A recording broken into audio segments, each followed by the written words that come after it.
जय जय जिजाऊ जय जिजाऊ. नमस्कार, माझे नाव अस्मिता अशोक गायकवाड. मी इयत्ता 7वी अ मध्ये शिकत आहे.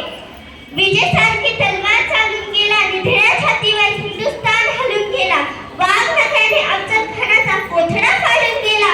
स्वर्गात गेल्यावर त्याला देवाने झुकून मुद्रा केला. असा मर्द मराठा राजा शोभा होऊन गेला. असा मर्द मराठा राजा शोभा होऊन गेला. आज या मातीमध्ये जन्म घेतलेल्या मुलाला सांगावे लागत नाही की छत्रपती शिवाजी महाराज कोण होते, कारण जन्मताच इथली माती त्यांच्या मनामध्ये शिवरायांचे नाव कोरून ठेवते. शिवराय हे नाव भारतातच नव्हे तर संपूर्ण देशाच्या कानाकोपऱ्यापर्यंत सर्वत्र पसरले आहे. कोण होते हे शिवाजी? असे कोणते काम त्यांनी केले की आज 350 वर्ष उलटूनही त्यांच्या नावाचा जय जयकार सगळीकडे होतो. इथल्या माणसांना तर सोडच, अगर इथल्याच दराखोऱ्यांना जरी विचारलं की शिवराय कोण होते तर ते सांगतील, रुद्राचा अवतार तो वाघाचा ठसा होता. रुद्राचा अवतार तो वाघाचा ठसा होता.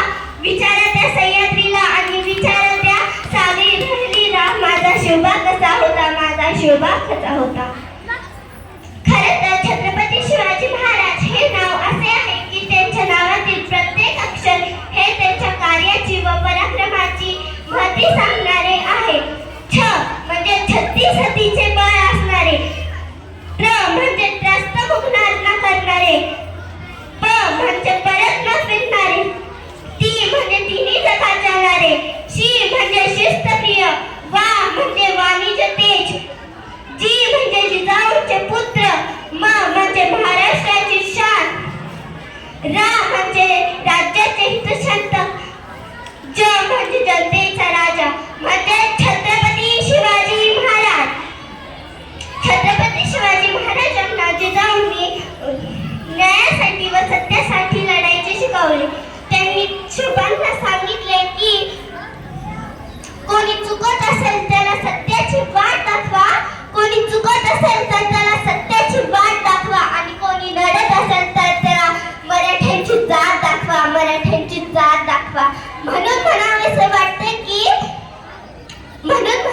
वाटते की थोर तुमचे कर्माची जाऊ उपकार कधी न फिटणारे, थोर तुमचे कर्माची जाऊ उपकार कधी न फिटणारे, सूर्यचंद्र असेपर्यंत नाव तुमचे न मिटणारे, नाव तुमचे न मिटणारे. धन्यवाद.